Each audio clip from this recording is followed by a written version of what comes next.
CBSE board ने CTET दिसंबर 2022 के लिए ऑफिशियल नोटिस जारी कर दी है। परीक्षा दिसंबर माह में सीबीएसई बोर्ड आयोजित करेगा।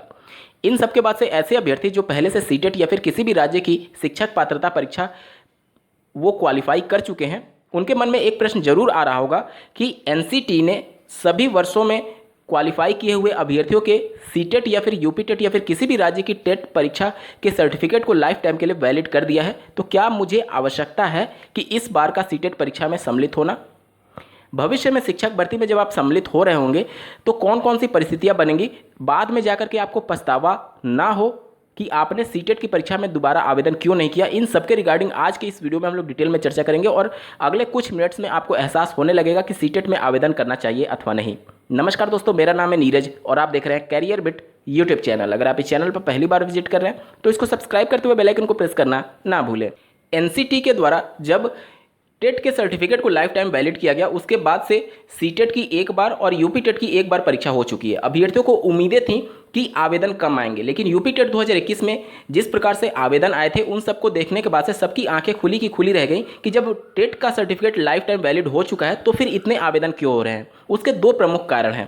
पहला प्रमुख कारण ये है कि राष्ट्रीय शिक्षा नीति 2020 और उत्तर प्रदेश में जो अध्यापक सेवा नियमावली रिवाइज करने की बात की जा रही है उत्तर प्रदेश शासन के द्वारा, उनके द्वारा जो सिफारिश की गई है उत्तर प्रदेश सरकार के द्वारा, वो दो प्रमुख कारण हैं। राष्ट्रीय शिक्षा नीति 2020 प्रमुख रूप से प्रावधान ये करता है कि भविष्य में जो भी शिक्षक भर्ती होगी उसमें टेट के मार्क्स को भी वेटेज दिए जाने के संदर्भ में सिफारिश की गई है।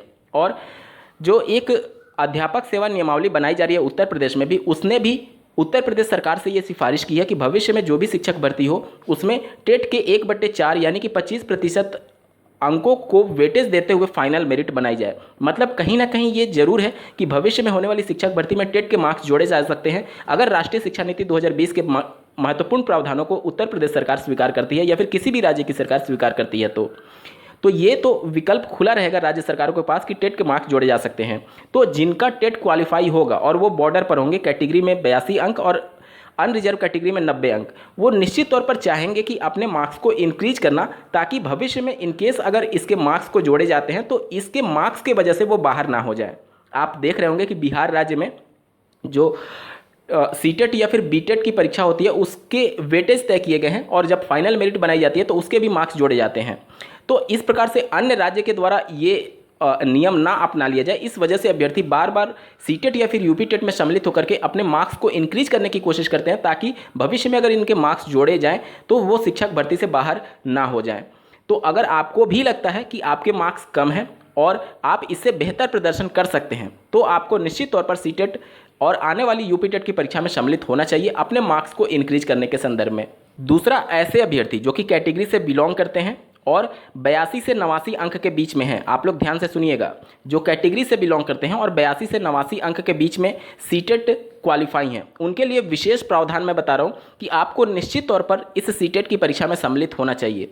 क्योंकि 69,000 सहायक अध्यापकों की भर्ती में ऐसे अभ्यर्थी जो कि सीटेट के आधार पर शिक्षक भर्ती में सम्मिलित हुए थे, चूंकि सीटेट जो परीक्षा होती है वो केंद्रीय स्तर की परीक्षा है और जो आप आरक्षण का लाभ ले रहे हैं, आरक्षण के लाभ के अंतर्गत ही आपकी क्वालिफाइंग मार्क्स 82 अंक है। अन्यथा की कंडीशन में अगर आप कैटेगरी का लाभ नहीं लेंगे तो आपका क्वालिफाइंग मार्क्स 90 अंक हो जाएगा। उत्तर प्रदेश में कई ऐसी जातियां हैं जो कि ओबीसी में आती हैं लेकिन केंद्रीय स्तर पर वो अनरिजर्व कैटेगरी में आती हैं। तो शिक्षक भर्ती 69,000 सहायक अध्यापकों की भर्ती में जब नोटिफिकेशन जारी किया गया था और फिर बाद में एक नोटिस जारी किया गया उत्तर प्रदेश सरकार के द्वारा काउंसलिंग के दौरान, उस समय ये निर्देशित किया गया था, उसमें ये स्पष्ट किया गया था कि जो भी अभ्यर्थी कैटेगरी का लाभ ले रहे हैं उनका केंद्रीय स्तर पर उनकी जाति क्या है, वो उस पर्टिकुलर उस जाति के अंतर्गत आती है या नहीं, इसका भी सर्टिफिकेट आपको प्रोड्यूस करना था। अब मान लीजिए कि कोई उत्तर प्रदेश में ओबीसी कैटेगरी में आता है लेकिन केंद्रीय स्तर पर अगर वो अनरिजर्व कैटेगरी में आता है तो क्या उसका क्वालिफाइंग मार्क्स 82 अंक होगा? नहीं, क्योंकि आप केंद्रीय स्तर पर अगर अनरिजर्व कैटेगरी में आ रहे हैं तो उस कंडीशन में आपका क्वालिफाइंग मार्क्स 90 अंक होगा, भले ही आप यूपी में ओबीसी में आ रहे हो तो भी। तो उस कंडीशन में अगर आप 82 से 89 अंक के बीच में हैं तो आप एक बार जरूर सीटेट की परीक्षा में सम्मिलित होकर के अपना अंक 90 से ऊपर कर लीजिएगा, ताकि भविष्य में जब भी आप शिक्षक भर्ती में सम्मिलित होंगे तो कम से कम जाति की वजह से और क्वालिफाइंग मार्क्स की वजह से आप बाहर ना हो जाएं। एक और प्रमुख रीजन है जिसकी वजह से अभ्यर्थी लगातार क्वालिफाई होने के बाद भी आवेदन करते हैं। देखिए, जब भी आप सीटेट या फिर यूपी टेट के लिए आवेदन करेंगे तो निश्चित तौर पर भूले भटके कभी ना कभी बुक या फिर यूट्यूब पर कोई वीडियो सर्च करेंगे या फिर कुछ पढ़ने की कोशिश करेंगे, लेकिन जब आप आवेदन नहीं करते हैं तो बिल्कुल आप निष्क्रिय हो जाते हैं। आज नहीं तो कल शिक्षक भर्ती आनी है, ये तो तय है, लेकिन कब आएगी ये भविष्य के गर्त में है।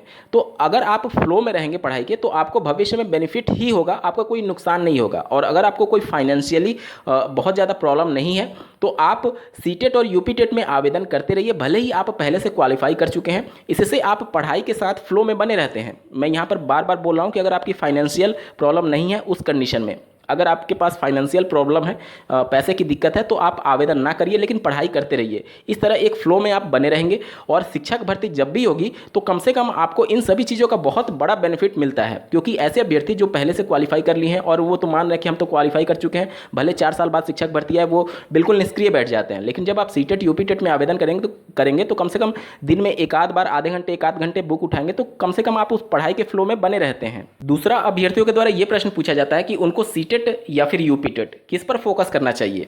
देखिए, अगर आप उत्तर प्रदेश के अभ्यर्थी हैं तो मैं आपको बार बार जरूर यही सलाह दूंगा कि आप यूपीटेट पर ज़्यादा फोकस करिए।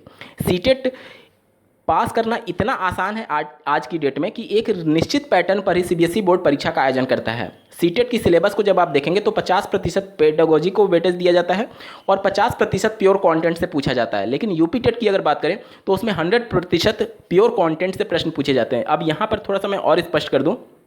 देखिए, जब आप यूपीटेट में गणित का पेपर देंगे तो वहाँ पर न्यूमेरिकल कैलकुलेशन और आपसे गणित के ही प्रश्न पूछे जाएंगे। लेकिन जब आप सीटेट के गणित के पेपर को देखेंगे तो वहाँ पर आपसे ये पूछा जाएगा कि बच्चे गणित को किस प्रकार से सीखते हैं। तो कहीं ना कहीं ये सभी चीज़ें मैटर करती हैं। और जब आप शिक्षक भर्ती में सम्मिलित होने जाएंगे तो वहाँ पर आपको न्यूमेरिकल कैलकुलेशन और मैथमेटिक्स के प्रश्न ही डायरेक्ट पूछे जाएंगे, वहाँ पर पेडागोजी नहीं पूछी जाती है। तो आप अगर सीटेट पर फोकस करेंगे तो आप सुपरटेट के पैटर्न को समझ नहीं पाएंगे। इस वजह से यूपीटेट पर आपको ज़्यादा फोकस करना चाहिए, क्योंकि एक ही संस्था के द्वारा यूपीटेट और सुपरटेट की परीक्षा का आयोजन किया जाता है। और सीटेट की परीक्षा क्वालिफाई करना इतना आसान है। अगर आप पिछले प्रीवियस ईयर जो कि सीटेट दिसंबर 2021 में कई शिफ्टों में पेपर कराए गए थे, अगर उन सभी शिफ्टों के पेपर को ही अगर आप सॉल्व करके चले जाएं तो आपके अंदर वो समझ विकसित हो सकती है कि आप बिना पढ़े सीटेट दिसंबर 2022 में अच्छा स्कोर कर सकते हैं। क्योंकि अगर आप केवल पेडागोजी को ही स्ट्रॉन्ग कर लेते हैं तो उस कंडीशन में 15 नंबर के प्रत्येक सेक्शन में पेडागोजी पूछी जाती है। 5 सेक्शन से प्रश्न पूछे जाते हैं, 15 × 5 = 75 अंक तो सिर्फ एक सेक्शन यानी पेडागोजी को मजबूत करके आप पा जा रहे हैं। उसके बाद से आप ग्रेजुएट हैं तो कम से कम इतना तो होगा ही कि हर सब्जेक्ट में कुछ ना कुछ आपको ज्ञान होगा। तो आप देखेंगे कि अगर आप केवल पेडागोजी पर ही फोकस कर रहे हैं तो भी आप अच्छे से क्वालिफाई कर लेंगे। 90 या फिर उससे ज़्यादा अंक लाना कोई बड़ी बात नहीं है सीटेट की परीक्षा में। इस वजह से अगर आप उत्तर प्रदेश के अभ्यर्थी हैं तो उस कंडीशन में आपको यूपीटेट पर ज़्यादा फोकस करना चाहिए, क्योंकि यूपीटेट में प्योर कंटेंट से प्रश्न पूछे जाते हैं और सुपरटेट में भी प्योर कंटेंट से ही प्रश्न पूछे जाएंगे। इसके अलावा अगर आप सीटेट पहले से क्वालिफाई नहीं है तो सीटेट को इतने हल्के में भी मत लीजिएगा, क्योंकि सीटेट के आधार पर ही आप उत्तर प्रदेश की बाहर होने वाली शिक्षक भर्ती या फिर केंद्रीय स्तर की जो भर्तियां होती हैं शिक्षकों की, उसमें सम्मिलित हो पाएंगे। आप यूपीटेट के बेस पर अन्य राज्यों में होने वाली भर्तियां या फिर केंद्रीय स्तर की जो शिक्षकों की भर्ती होती है उसमें सम्मिलित नहीं हो पाएंगे। तो अगर आप सीटेट क्वालिफाई नहीं है तो आप सीटेट और यूपीटेट को पैरेलली लेकर के चलिएगा। लेकिन सीटेट के लिए मैं बार बार कह रहा हूँ कि प्रीवियस ईयर पेपर रामबाण है, उसके अलावा अतिरिक्त आपको कुछ पढ़ने की आवश्यकता नहीं पड़ेगी। अगर आप उसको मन से पेपर को सॉल्व कर लेते हैं तो आप 100% क्वालिफाई हो जाएंगे पहले ही अटेम्प्ट में, वो भी अच्छे मार्क्स के साथ। दोस्तों, मैं लगातार प्रयास कर रहा हूं कि सीटेट का प्रीवियस ईयर का जो पेपर हुआ था सभी शिफ्टों के पेपर का मैं कंप्लीट सोल्यूशन प्रोवाइड करने की कोशिश कर रहा हूं, ताकि आपको एक ही जगह सब कुछ सोल्यूशन मिल पाए और आप अपनी तैयारी बेहतर कर पाएँ। इस वीडियो को देखने के लिए आपका बहुत बहुत धन्यवाद। भगवान करे आपका दिन शुभ हो।